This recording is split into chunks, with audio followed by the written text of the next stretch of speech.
इन दिनों राजधानी की स्थिति क्या है? वही एरिया है जहाँ कुछ दिन पहले और घटना हुई थी और ये दूसरी घटना है।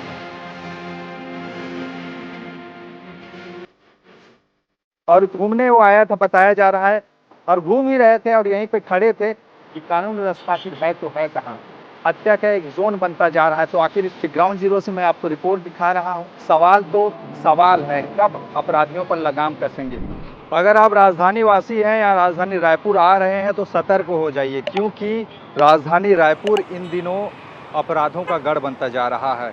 बीती रात यहाँ पर फिर एक बार हत्या हुआ है। मरीन ड्राइव का ये एरिया है। कुछ दिनों पहले ही मरीन ड्राइव पर एक हत्या और हुई थी, जिसको मैंने कवर किया था। आपको बताया था कि एक सिरफिरे आशिक ने कैसे अपनी प्रेमिका की हत्या की थी। लेकिन बीती रात 12:30 बजे की घटना है। एक ड्राइवर अंबिकापुर के कलेक्ट्रेट में ड्राइवर के पद पे था और वो शासकीय कार्य से एक अधिकारी को लेकर आया था और रात में यहाँ पर अपने भांजे के साथ घूमने आया था, जिसकी यहाँ पर हत्या हो गई है। और ये पीछे आप देखेंगे खून के वो धब्बे हैं जो रात में यहाँ पे बिखरे पड़े हैं और इसको पुलिस ने पूरे तरीके से बैरिकेड कर दिया है ताकि इस जोन पर कोई जा ना सके। लेकिन सवाल वही कि आखिर राजधानी वासी कब चैन की नींद और शांति से सो सकेंगे, क्योंकि आए दिन यहाँ पे हत्याएं हो रही है, घटनाएं हो रही है, गांजा तस्करी से लेके हर वो चीज़ें हो रही है जो राजधानी में नहीं होना चाहिए। आखिर सवाल उठता है कि पुलिस प्रशासन कर क्या रही है। बीती रात की ये घटनाएं हमें सबक देती है कि आखिरकार इन दिनों राजधानी की स्थिति क्या है। चंद कदम की दूरी पर यहाँ पर तेलीबांधा थाना है, बावजूद इसके यहाँ पर इतने बड़े पॉश एरिया में जहाँ चहल पहल होता है पुलिस तैनात नहीं रहता। तो सवाल उठता है कि आखिरकार कानून व्यवस्था लचर इतनी कैसी हो सकती है। और ये राजधानी की समस्या है। अलग अलग क्षेत्रों में बीते दिनों झांकी के दिन ही एक युवक की और हत्या हुई थी चाकू मारकर। यानी चाकू एक आम बात हो चुकी है राजधानी रायपुर में। और अगर आप आ रहे हैं तो सतर्क हो जाइए। अपना पर्स, अपना मोबाइल, हर चीज़ हिसाब से रखिए। अगर नहीं रखेंगे तो लुटेरे आएंगे, अगर नहीं देंगे उनको तो आपकी हत्या हो सकती है। इतना तो आप तय मानकर चलिए। और देखिए ये जो दे रहे हैं ना, ये रास्ता है और ये मेन रास्ता है। यहाँ से आप सीधा शहर में अंदर एंट्री करते हैं और यहीं पर वो घटना हुई है, क्योंकि रात में यहाँ पे चहल पहल होता ही रहता है। और घूमने वो आया था बताया जा रहा है।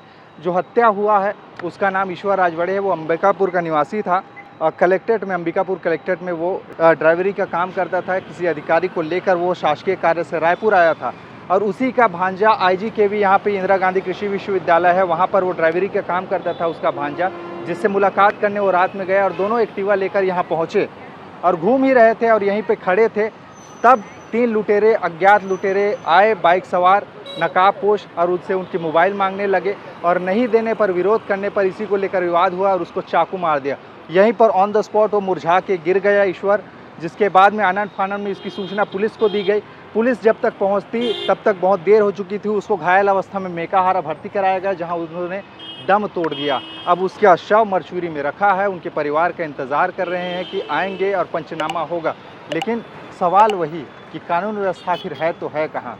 राजधानी रायपुर जैसे सिटी में अगर ये हाल है तो आप सोच सकते हैं कि दूसरे एरिया में क्या है। अज्ञात तत्व तो लगातार घूम रहे हैं राजधानी रायपुर में है और ये वही एरिया है जहां कुछ दिन पहले और घटना हुई थी और ये दूसरी घटना है जो बार बार ये संदेश दे रही है कि ये एरिया काला स्पॉट बनता जा रहा है और ये हत्या का एक जोन बनता जा रहा है। तो आखिर इस पर कब तक लगाम लगेगा और इस पर क्या कुछ एक्शन होता है आने वाले समय में, और जो हत्यारे हैं उनकी पकड़ धरपकड़ कब तक होगी। सीसीटीवी कैमरे के फुटेज खंगाले जा रहे हैं, लेकिन उनकी पकड़ कब तक होगी ये देखने वाली बात होगी।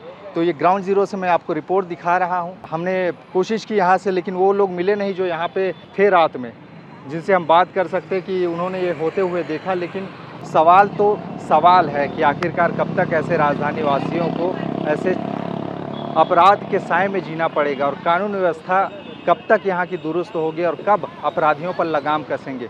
बहरहाल इस पूरे मामले को लेकर जो राजधानी में बढ़ते अपराध हैं उसको लेकर आपका क्या कहना है ज़रूर हमें नीचे कमेंट में बताएं, क्योंकि आपकी राय आना बहुत ज़रूरी है ऐसी कानून व्यवस्था के लिए। बने रहिए छत्तीसगढ़ के साथ। नमस्कार।